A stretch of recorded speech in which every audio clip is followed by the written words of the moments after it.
She said it felt wrong, but the moment our hands touched, I knew wrong had never felt so right. The first time I noticed her, it was a quiet Saturday morning. I had just stepped outside to water the small patch of flowers in my tiny yard when I saw her standing across the fence, effortlessly arranging her own blooms. She moved with a calm grace that made the world seem slower, as if each motion was deliberate and meaningful. The sunlight caught the strands of her hair, giving them a warm, honeyed glow, and for a moment, I felt caught in that light, drawn to her presence without knowing why. I needed sugar for my baking, and so I wandered over, muttering a nervous greeting. She smiled, a subtle curve of her lips that made the corners of her eyes crinkle in a way that suggested both humor and wisdom. There was an elegance to her, something quietly commanding yet approachable, as if she had lived enough to know herself but still cared deeply about small, delicate moments like the scent of fresh flowers or the way sunlight felt on bare arms. When she handed me the sugar, our hands brushed briefly. It was nothing more than a touch of skin on skin, but it carried a warmth that lingered longer than it should have. Her fingers were smooth, her touch steady, yet light enough to make my pulse skip. I found myself hesitant to withdraw my hand, almost wishing that contact could last forever. She pulled back first, a faint blush coloring her cheeks, and muttered, "You have a knack for showing up unexpectedly." I laughed nervously, but inside, I felt a jolt of something I didn't yet have a name for. We started talking, small talk at first, about the weather, the flowers, the hum of the city around us. But as she spoke, I found myself listening differently, noticing the subtleties of her voice, the soft lilt when she laughed, the pause that hinted at thoughts too delicate to share immediately, the way she tilted her head when she wanted to emphasize something quietly important. There was vulnerability beneath the confidence, a subtle honesty that made me want to know her, to reach closer, even when I knew social expectations suggested I shouldn't. By the time I returned to my apartment, I realized I had been aware of her presence far more than I had been conscious of my own surroundings. The scent of her perfume lingered in my senses, warm and inviting. I couldn't shake the feeling that something about her, her grace, her quiet confidence, the faint vulnerability that peeked through the polished surface, was going to change my life in ways I hadn't yet imagined. And, somewhere deep inside, I felt a thrilling, terrifying tug of desire that whispered, "Wrong has never felt so right." In the days that followed our first encounter, I found myself noticing her more often. Not in an obvious, intrusive way, just in quiet, fleeting moments that seemed to gather weight with each passing day. She became a presence that lingered on the edges of my thoughts, the curve of her smile, the way she tucked a loose strand of hair behind her ear, the gentle way she moved through her apartment as if every action was deliberate. It started with small requests. One afternoon, she asked me to help carry a box of books up her stairs. Our hands met again, this time longer, more deliberate. Her palm was warm, her grip steady, and when she let go, I could still feel the faint echo of her touch, as if a part of her had lingered with mine. It was ordinary, almost domestic, but it made my chest tighten with anticipation I couldn't name. We began talking more, too. Not about anything monumental at first, just the little fragments of our days, the stories that made up the quiet texture of life. She spoke about her favorite novels, and I found myself watching the way her eyes lit up when she described the characters as if they were real people she had known for years. She asked about my own life, my work, my small ambitions, listening with a focus that made me feel seen in a way I hadn't expected. Every shared anecdote became a thread, slowly weaving a fragile, unspoken intimacy between us. Our encounters were often punctuated by accidental touches, a hand brushing mine while passing a shelf, our shoulders touching as we reached for the same object, a fleeting warmth in the briefest contact. I noticed the subtle hesitations, the way she would glance at me before speaking, or the small pause that preceded her words when she wanted to say something important but uncertain. Even in these fleeting moments, there was an unspoken tension, a quiet acknowledgement that something unordinary was developing between us. One evening, we shared a cup of coffee on her small balcony. The city hummed below, the fading sunlight casting long shadows across the walls. I felt a strange comfort in her presence, a sense that we were both suspended in a little bubble outside the world's judgment. She laughed softly at a joke I made, her fingers brushing mine as she lifted her cup. And I realized, with an odd mixture of thrill and hesitation, that I was beginning to crave these moments, the warmth of her hand, the quiet steadiness of her voice, the soft gravity of her attention. It was subtle. It was gentle. And yet, each day, the pull between us grew stronger, delicate and electric, like the first notes of a melody that neither of us wanted to end. It was in these small, ordinary acts of connection that the quiet stirrings of something profoundly, impossibly intimate began to take root.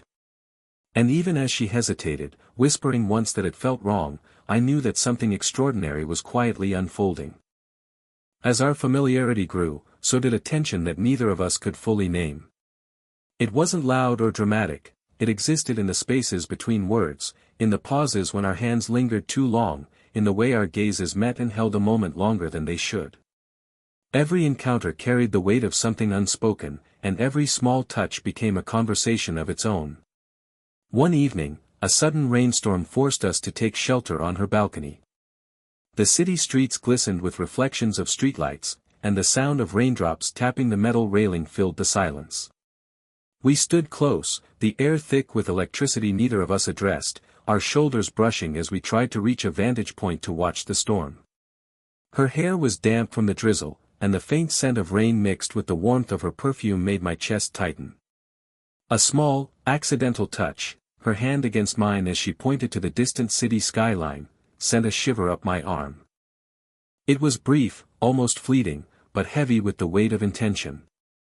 Neither of us spoke immediately, our eyes simply held each other's, and in that silent space, the world seemed to shrink until nothing existed but the two of us. She laughed softly, a little breathless, breaking the spell, but the energy remained, humming quietly beneath the surface. Her vulnerability began to show in ways more subtle than before. When she recounted a past heartbreak, her fingers fiddled with a pendant around her neck, and I noticed the slight quiver in her voice that betrayed an emotion she didn't fully share. I wanted to reach out, to offer comfort, to brush my hand over hers, but the thought of crossing an invisible line held me back. It was a careful dance, proximity without overstepping, touch without demand, emotion without exposure. At the same time, the pull between us grew undeniable. Sitting side by side on her small sofa, our knees occasionally brushed, the contact electric, yet polite. When I laughed at something she said, her gaze lingered on me, thoughtful and probing, as if she were searching for the same answers I was silently seeking. Each glance, each brush of skin, carried a weight we both understood but refused to name aloud. By the end of that evening, as the rain softened and the city lights blinked through the mist, I felt the tension settle into a quiet ache, an unspoken acknowledgement that something extraordinary was unfolding. Neither of us acted on it, yet neither of us ignored it. In that stillness, I understood that the attraction, the connection, and the quiet longing were real, but fragile. It was dangerous and exhilarating in equal measure, a slow-burning fire neither of us wanted to extinguish. The evening came unexpectedly. A sudden downpour had me seeking shelter, and before I realized it, I was standing in her doorway, dripping and embarrassed. She opened the door with a small, knowing smile, holding a towel for me. There was an ease in her movements, a quiet grace, but beneath it, I could sense the same tension that had been threading through our encounters. The air between us felt heavier somehow, charged with anticipation neither of us dared name. We settled in her living room, the dim glow of a single lamp casting soft shadows across her walls. The sound of rain tapping the windows created a private rhythm around us, as if the world had paused to allow this moment to exist in isolation. I noticed the way her hair fell in soft waves over her shoulders, the curve of her jaw illuminated by the warm light, and the subtle tremor in her hands as she handed me a warm cup of tea. Every detail seemed heightened, every movement magnified by the quiet intimacy of the space. She spoke first, her voice soft, almost fragile. It feels wrong. Her words hung in the air, delicate yet heavy, and I could see the conflict in her eyes, the tension between desire and doubt, curiosity and caution. My chest tightened, my mind racing, but I didn't hesitate. I reached out slowly, brushing a damp strand of hair from her face, my fingers lingering lightly against her cheek. "Wrong has never felt so right," I whispered, letting the honesty of the words carry the weight I couldn't contain.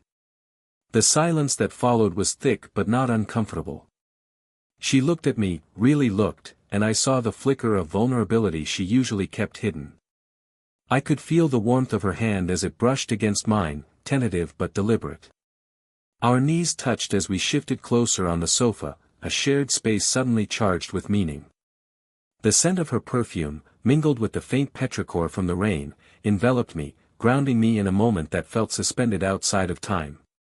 We spoke then, not in declarations or grand gestures, but in the quiet honesty of shared emotion.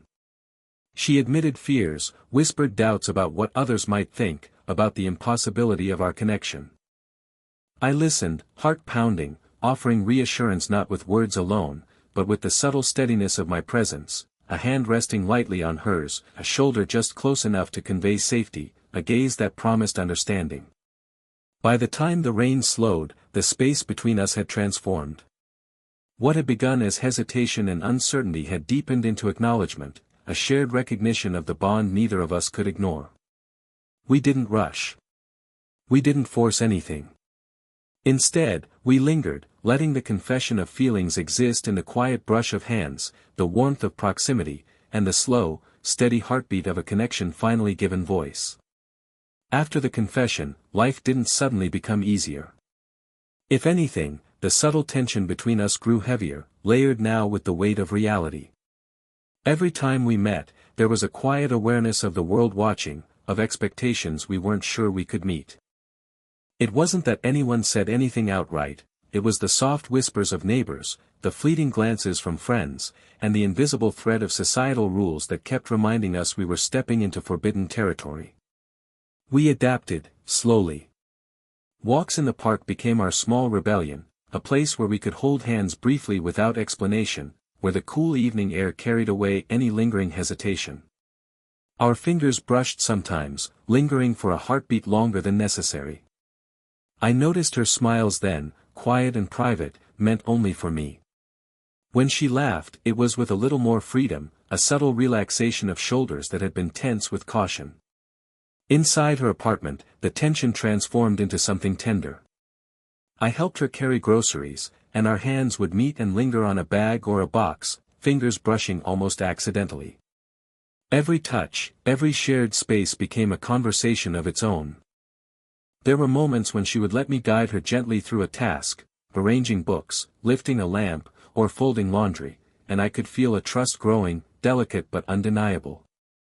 These ordinary acts became infused with intimacy, a subtle assertion that despite the complications, we were present for one another. Yet the complications were never far away. She questioned herself aloud, sometimes hesitating before speaking, worried about appearances, about what others might think, about the age difference that society would notice before feelings ever mattered. I listened, responding not with promises or grand gestures, but with patience and presence, steadying her with a hand on her back, brushing a strand of hair behind her ear, offering my gaze as reassurance. Each act was a silent communication, I understand, and I am here. Even in moments of leisure, the tension persisted. Sitting together on her couch, a movie playing quietly in the background, our knees touched under a shared blanket. She shifted closer slightly, a fleeting glance meeting mine that carried a mixture of desire and hesitation. We were learning the delicate art of closeness without overstepping, of acknowledging desire without succumbing to it entirely. By the end of the week, I realized that the complication wasn't just society, it was the depth of emotion we were cultivating. Every glance, every subtle touch, every shared moment was building something profound, something worth the careful navigation. And in that careful, cautious rhythm, we found a rhythm all our own, a slow, measured intimacy that neither demanded nor denied, but simply existed, beautiful, fragile, and undeniable. It was one of those rare evenings when the world seemed to pause, allowing only the two of us to exist. The soft glow of the living room lamp highlighted her features in a way that made my chest tighten. Her eyes, deep and thoughtful, seemed to hold unspoken confessions, while the curve of her lips hinted at a quiet anticipation. The rain had returned, gentle this time, tapping softly against the windowpane, providing a private rhythm to our shared space. We sat closer than usual on the small sofa, a blanket draped lightly over our laps. The contact of her shoulder against mine, the brush of our knees beneath the blanket, felt electric yet comfortable. I noticed the subtle ways she relaxed when she was near me, the way her fingers lingered on the edge of the blanket, the small sigh as she leaned slightly into my presence, the gentle warmth radiating from her that seemed to echo through me. Every movement, every gesture was layered with intention and vulnerability. We talked, as we often did, but the conversation carried more weight this time. She shared fears she had never spoken aloud, thoughts she had kept private, regrets that seemed too heavy for ordinary discussion. And I listened, not merely hearing her words, but feeling them, letting them settle in my chest as if they were a part of my own heartbeat.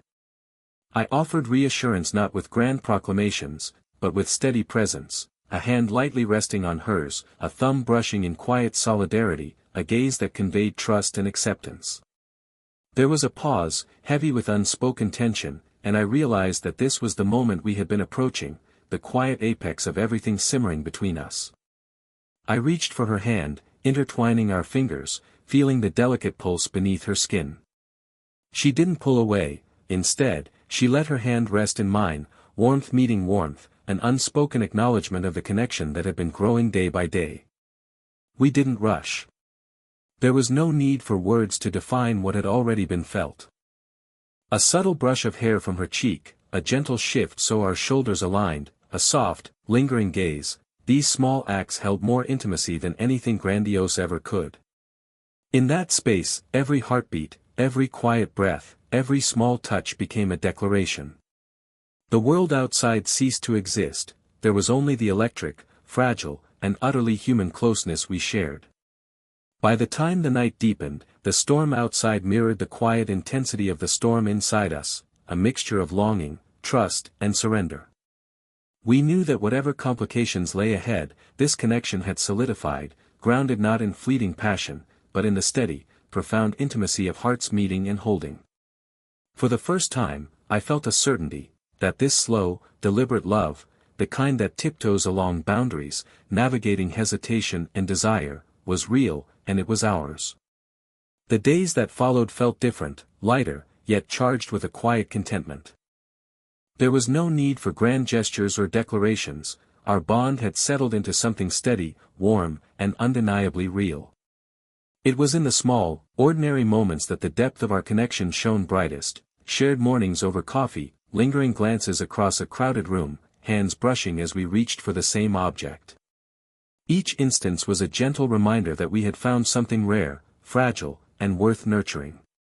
We fell into a rhythm together. Walks through the park became a ritual, each step marked by subtle touches, fingers entwining, a hand resting lightly on the small of her back, the occasional brush of shoulders as we navigated uneven paths. Her laughter, once tempered with caution, now flowed freely, filling the air with a warmth that mirrored the glow in her eyes. And when she looked at me, there was a calm certainty, an acknowledgement that despite what the world might think, we had chosen each other. Even in quiet domesticity, the intimacy was profound. Cooking together became an unspoken dance, our hands brushing as we chopped vegetables, her shoulder nudging mine as we reached for pots, the simple closeness carrying a weight of trust and affection that neither words nor society could define. When we shared a blanket on the sofa during an evening film, the touch of her fingers against mine felt like a silent promise, comfort, understanding, and a gentle acknowledgement of the bond we had built. We never needed to force physicality beyond what felt natural. The deepest intimacy lay in the soft gestures, a hand resting on her cheek as I spoke, her head leaning lightly against my shoulder, the warmth of her palm pressed into mine. In these moments, the world's judgment faded into insignificance. We existed solely for one another, bound by mutual respect, trust, and the slow-burning love that had grown day by day. By the time night fell, we often found ourselves on the small balcony, gazing at the city lights while the hum of distant traffic provided a steady backdrop. I would brush her hair back, our fingers lingering, and she would rest her hand in mine, her eyes reflecting quiet contentment. It still feels wrong, she'd say playfully sometimes, a teasing acknowledgement of the world outside. And I would smile, squeezing her hand gently, wrong has never felt so right. In that gentle rhythm, the story found its resolution, not in a single dramatic confession, but in the quiet, steady accumulation of shared moments, trust, and tender attention. We had navigated hesitation, societal expectation, and inner doubt, and emerged with something beautifully ours. The slow burn romance that had started with brief touches and fleeting glances had matured into a profound, emotionally satisfying love, a love defined not by its urgency, but by its depth, patience, and warmth. If you've ever felt a connection that defies logic but feels undeniably right, don't forget to like, subscribe, and share your thoughts below, because love, in all its unexpected forms, is always worth noticing.